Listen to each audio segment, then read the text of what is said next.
Alright everyone, welcome to yet another match here in the Qualifier League 3, and we are going to look at Klajd versus Crowley. Klajd playing as the Witch Hunters, Crowley as the Skaven.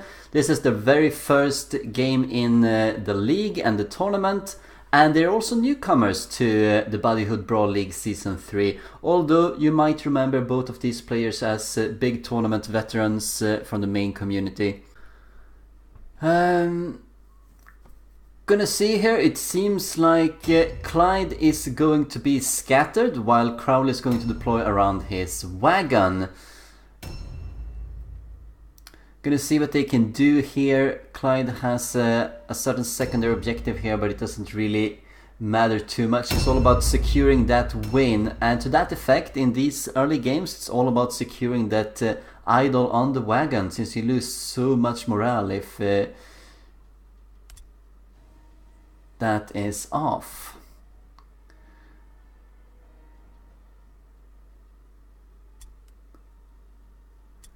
Turning down the music slightly. Klajd.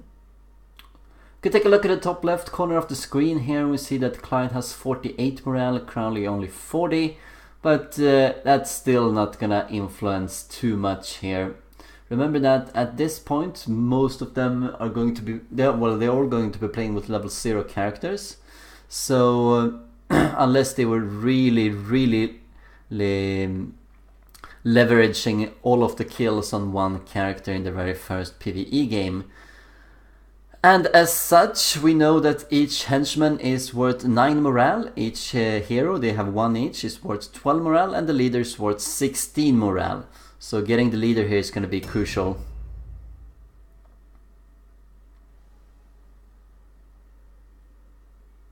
It's a very tense game. You want to get a good early start because you get to roll on the reward table, and both of these players are probably going to be big contenders in this group. They are more than likely going to end up in the upper division as the top 4 spots of Qualifier League 3. See the Night Runner playing around here.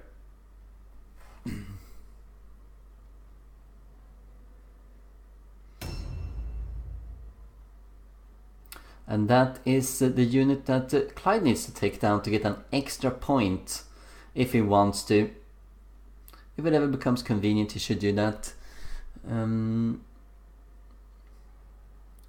It seems that this could be a bloody fight. You can see how they are maneuvering down to the buildings here, Crowley that is, and Klajd is probably going to take up position here around the wall, and if that happens, they will be relatively far away from their respective wagons, meaning that we will need more kills to secure a winner here.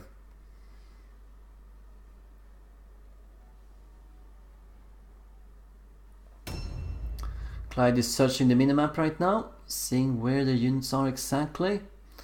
It's always assumed that players like this that come from the Mordheim Madness tournaments, for example, that they will do well in this league, but remember that it's a big difference being accustomed to playing level 10 tournaments and going in with low level tournaments like this. For one, you lack a lot of movement, more than you might realize, and for second thing is at the beginning here every character is so deadly because you only need 2 hits and then you're down, meaning that every single parry or dodge you make, or a missed charge or a missed attack, can have a huge effect on a battle like this. So the luck is much more playing into effect here. As well, when we do get up in a few levels here, we're gonna see many of the fights dragging out quite a bit when characters come up to 200, 250 wounds and you're still only doing 20 damage a hit, then it's gonna be taking a lot longer. Klajd is going to go and hide in the building here, it seems like. Could be a good idea. We saw that the Night Runner was actually holding melee weapons, so there doesn't seem to be much in the way of range here.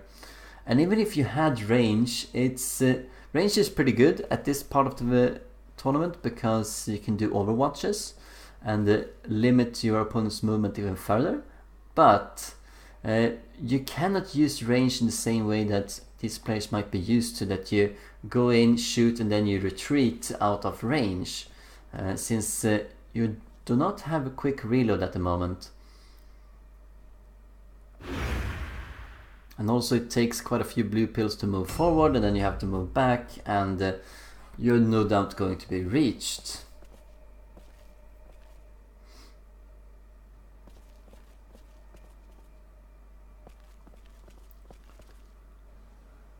You can see that Klajd has optimized most of his characters with a two-handed weapon, meaning that he do more damage that way instead of dual wielding. Remember that dual wielding gives you a 25% damage penalty, and that's quite a bit, to be honest.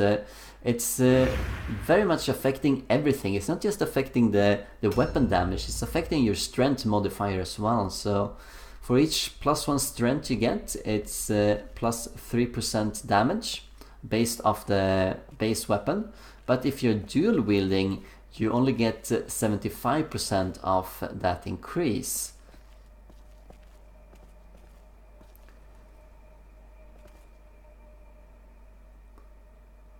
And that means that each strength point is worth 2.25% instead. So it's wow, this could be a very bloody battle. Seeing the initiative ladder, just started noticing it. One thing that's that could be good here for Klajd is if he has picked up some secondary weapons here that have a higher initiative than his current ones, then he could basically get 2 attacks in a row. He has 2 attacks, switch the weapons, and then he can go again in the next round. He is relatively close to Crowley's initiative to be able to do that.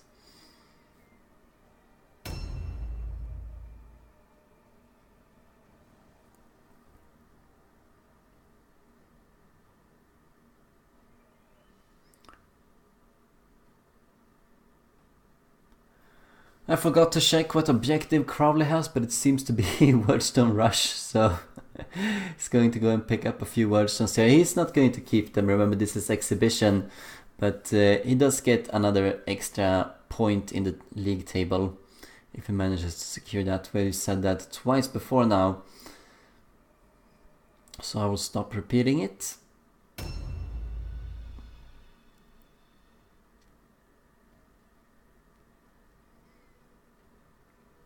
A lot of these warbands have some tough choices to make early on. For the Witch Hunters, the lead captain and the first Templar, they are more or less no-brainers, since the Templar is so good at this point and he will only get better as we go on. And the hard choice for Klajd is to make what kind of henchman do I want to use. And he seems to have picked 2 Zealots and a Flagellant here.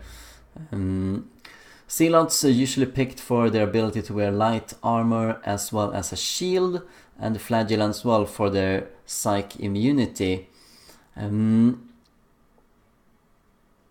It's important here to note that since these first characters are most likely going to reach level 8, well, they are definitely going to reach level 8 with Klajd commanding them, that means that they're going to get 5 red pills, and so they could be perfect as two-handers like the Flagellant here, but we're gonna see if the Zealots are gonna be built like that later on in future games casted. Meanwhile, Crowley has another issue in that he has really good henchmen as opposed to the Witch Hunters coming from the Warp Guards, and I think he might have picked 3 Warp Guards right off the bat. Most Skaven players tend to do that. And we see a Night Runner, which is honestly one of the weak points here. So it's kind of the opposite. The Night Runner as well as the Assassin Adept, they are not that great.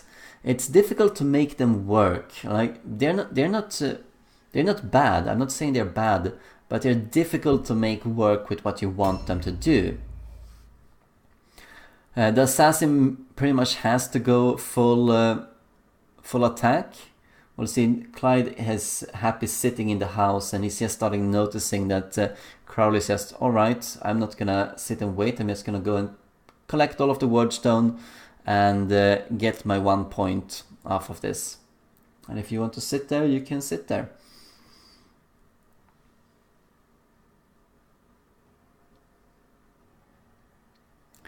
So, as opposed to the Witch Hunters have great heroes, poor henchmen. The Skaven, on the other hand, have great henchmen, poor heroes. So, some Skaven players here, they might want to not start with the Night Runner at all and start with a 4th Warp Guard, and then after playing 2 PvEs, they can then take double Black Skaven instead.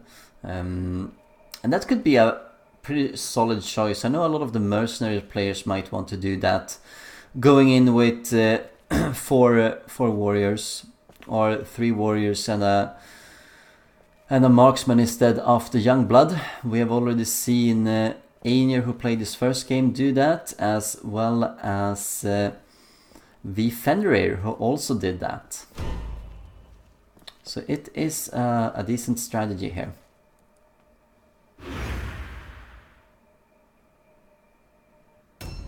This might turn out to be a bit of a long game, and I mean it will always be like this, because if Klajd is gonna stay in the house, then it's really no advantage here for Crowley to go and do something. It's at this point, when they have all of the red pills left available, it's actually a disadvantage to attack, because you're gonna get a counter attack, and then it's gonna be their turn and they're gonna do damage. Oh, we see all 3 warp guards here, so it was 3 warp guards. The only reason you want to attack in and take damage from the counterattack is if you can overwhelm a target and kill it and then retreat back with a unit that got hurt. That way you can still keep some advantage out of attacking. But if you're gonna go up 1 against 1 and spread out, then it's not going to work very well for you. Klajd is adamant here in just staying put in the house, camping a little bit here, well, camping quite a bit, and Crowley's like, yeah, not going to attack into that, so might have to wait until Crowley has completed his objective and walked with all of his word stones down to the wagon so that they are tight and secure. What Crowley could do here is to get slowly towards the wagon of Klajd. That is a big disadvantage that Klajd is not thinking about, I bet. He needs to get his idol. Otherwise it would be great for Crowley to start off an attack by taking the idol. Losing minus 16 morale, as you can see here, that's quite a bit, since he only needs to lose what is that, 29 morale. So if he loses the leader and then loses the idol, then he will have to take a route test.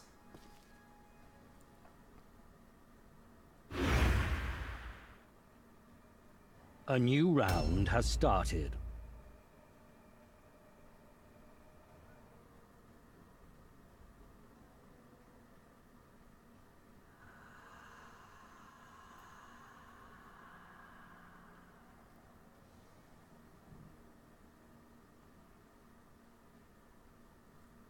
Yeah, Crowley could just seek up another position here.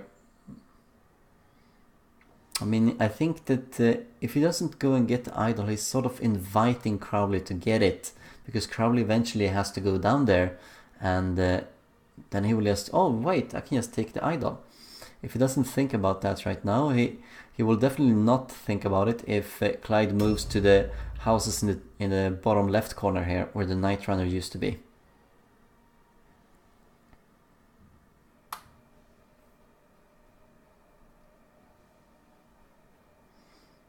Probably going with some units to the wagon here as well.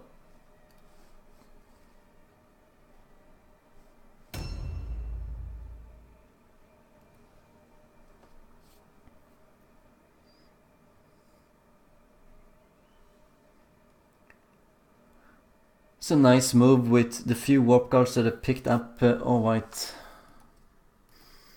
And we're back. Seems like the connection is a bit unstable here. Crowley has picked up another Wordstone. Oh wow, and you can see that the warp guards are really far off right now. I mean, Klajd could also start moving towards the wagon of Crowley. That is definitely an option.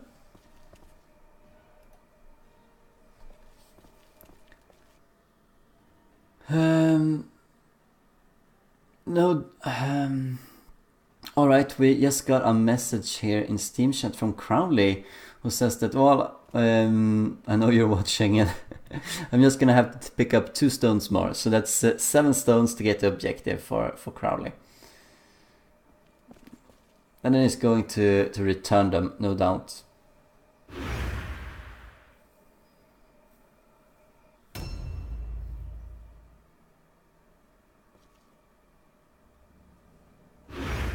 Yeah.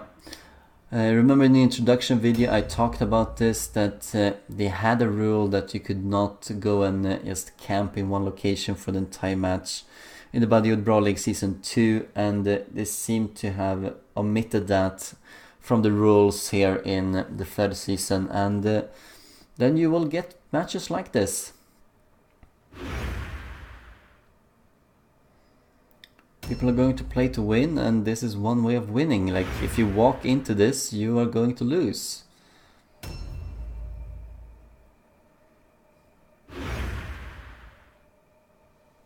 A new round has started. Notice how at most of these locations that there's an ambush, if there is one unit coming in there, they can... see what he writes here. It's only one left. So if they go into one of these locations where there's an ambush, they cannot reinforce that position with one more unit. So why would Crowley go into this? Klajd has a perfect setup. So if he manages to spring an ambush, there will only be that unit that can attack back, and he can't get another unit in there. So it's really no advantage to Crowley whatsoever to go into here and fight.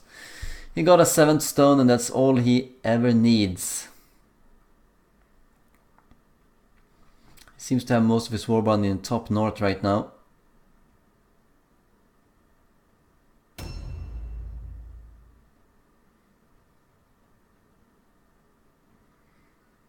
I wonder if he's going to actually return everything to its wagon, or if it's going to make for Klajd's wagon instead.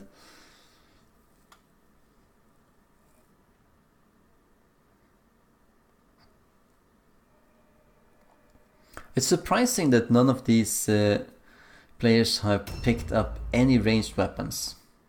None whatsoever. I mean, you could start with a ranged weapon and then switch whenever you do need it.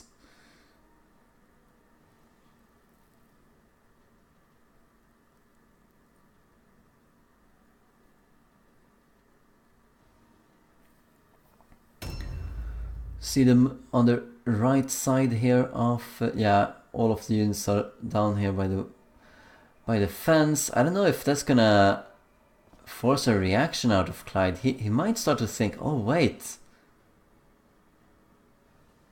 what about my wagon?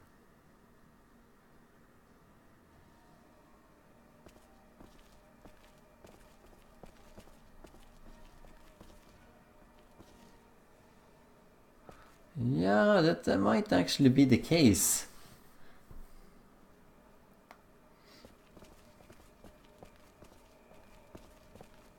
Okay, it's moving in the opposite direction, so no. No, that's not the case.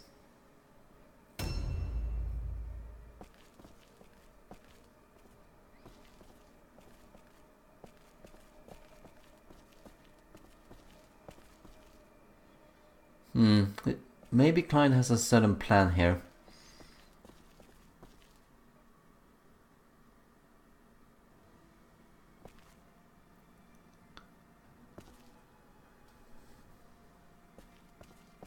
No doubt it's going to be important. Like if Klajd manages to get the idol of Crowley, that's even bigger, since you can see here that the difference is only 24, meaning he will only have 8 morale left. That's just 1 kill, and it doesn't matter if it's a henchman or anything, so just 1 kill and it's a route test. So that might have triggered Klajd here. He might be going fully for that right now.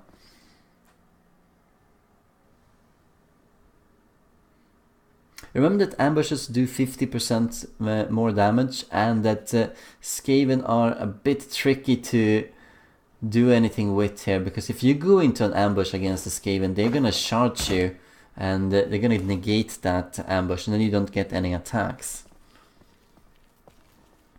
So Klajd should really save up all of his red pills here.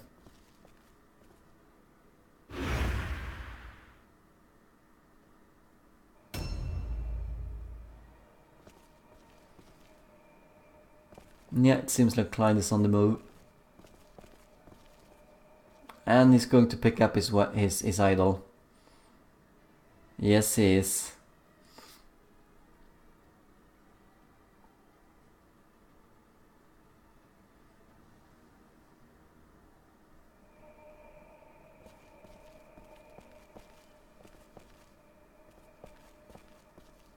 Okay, might do that with the Templar then.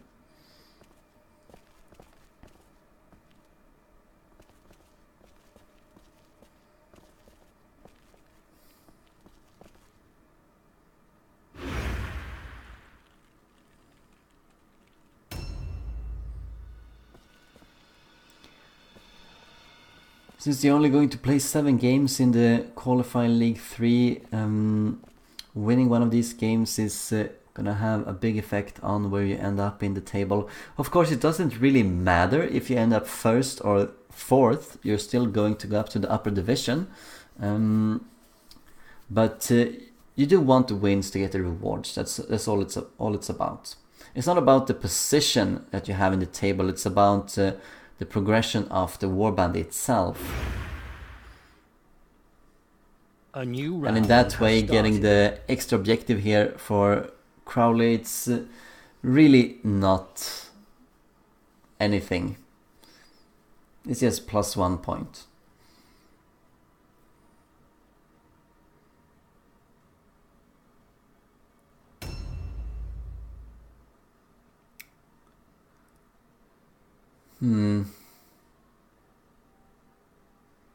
Yeah, maybe Crowley can get the idol and then catch up to Klajd before he can get to his wagon.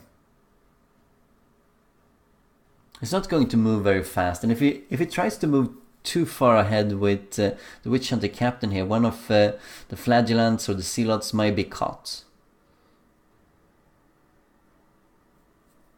Okay, so he has some units here in the very center. All of the units probably in the very center. Maybe he's only going to send down 1 unit to capture the idol. Remember that if you do capture the idol, you're gonna get +3 movement. So you can probably use that to catch up with the rest of your warband. And by going into the center here, he's going to cut off Klajd's intentional route here towards the wagon of Crowley. It's becoming a bit of a mind game, and as soon as you start fighting, someone is going to lose very fast, most likely.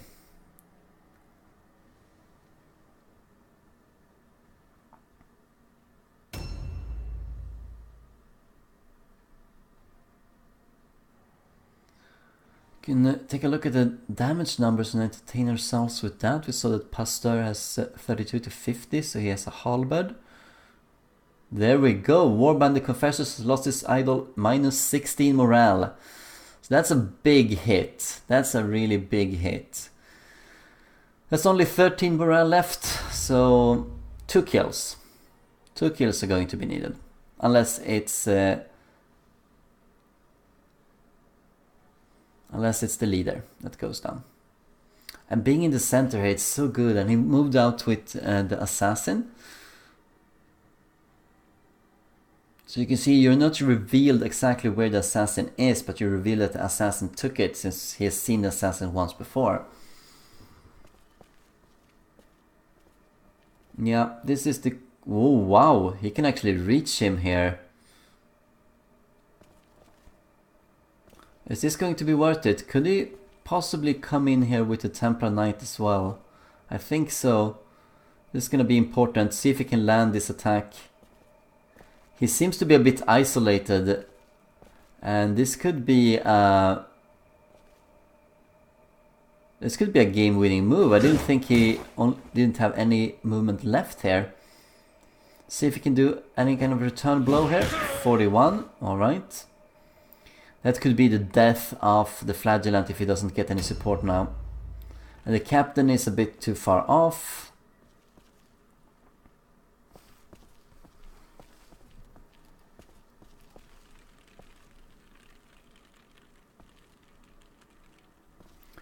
And Crowley is sending us another Steam message saying too soon. He caught the idol too soon. And yeah, I mean, you did. You shouldn't have alerted him right there. You're spread out a bit too much. I mean, the captain is as well, but...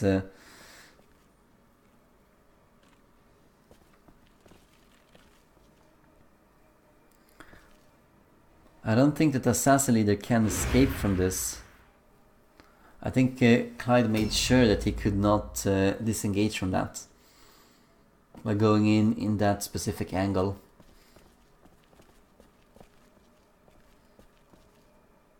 Yeah, he cannot reach.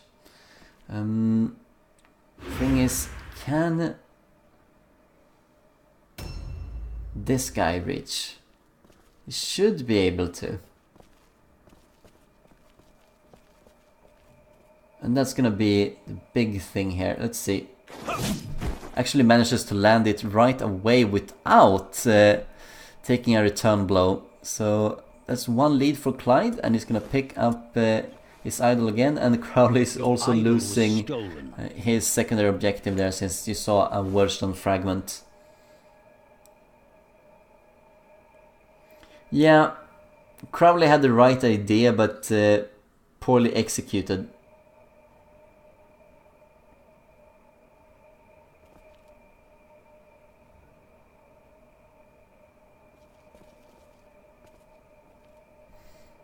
We can even see the Night Runner here. It's gonna take a miracle now for Crowley to pull back. He can only lose 8 more morale, so if he loses 1 more unit, he's going to take a route test, and the Night Runner is not going to have a good chance of passing that route test. Trying to make it as uncomfortable as possible. A new round has started. Yeah. It's a poor ambush position here by Klajd, but let's see, you could probably do a killing blow on this Flagellant. Remember, he took 41 damage.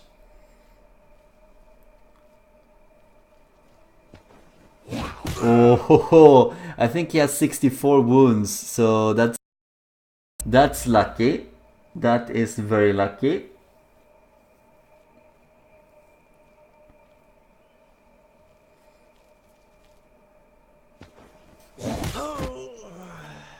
Equaling up the score here. But see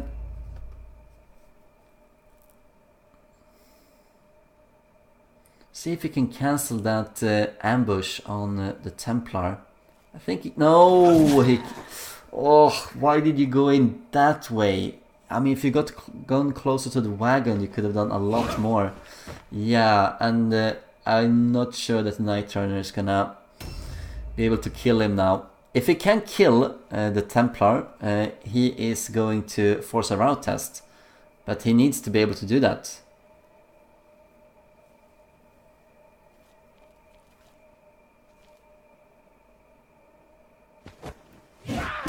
Yeah, 25 damage, that's not enough.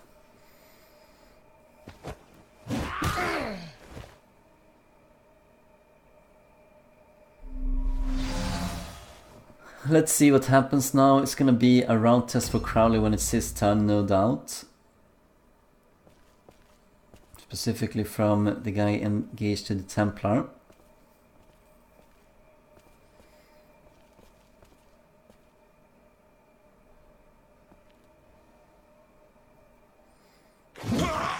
Nice dodge. See if he can manages to miss this attack. Yeah, he does. That will make it more interesting. Very much so.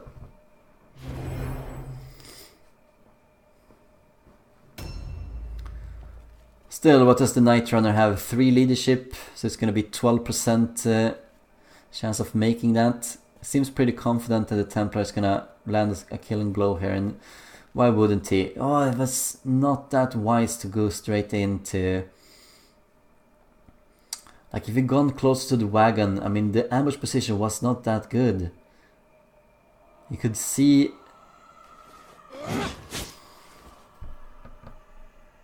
Yeah, you could see the red aura around it as well. Using delay here, I'm gonna try and force an all-alone check somewhere.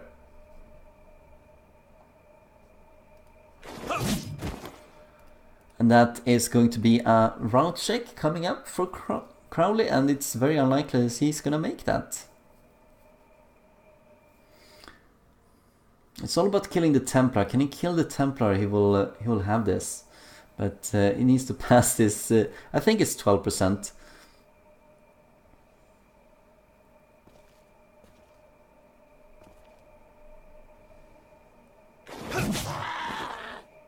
Oh, and even lands a critical hit here, 6% chance. Manages a stun resistance though.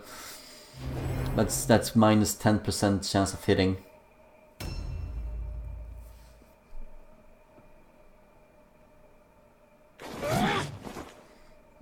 And a miss. Means it's just the Zealot that delayed left.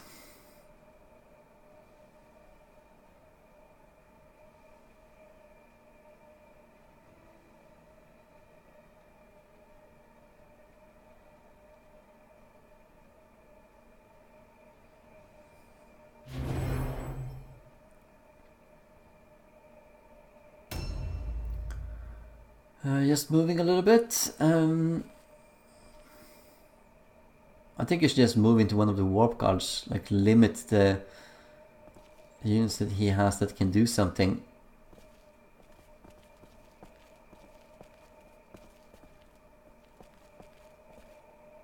Yeah, and he seems to be going to do that.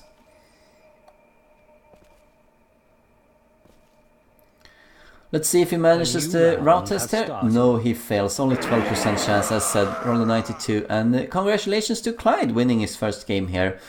Hope to see more of these players later on, and hope you enjoyed the game. Thank you for watching.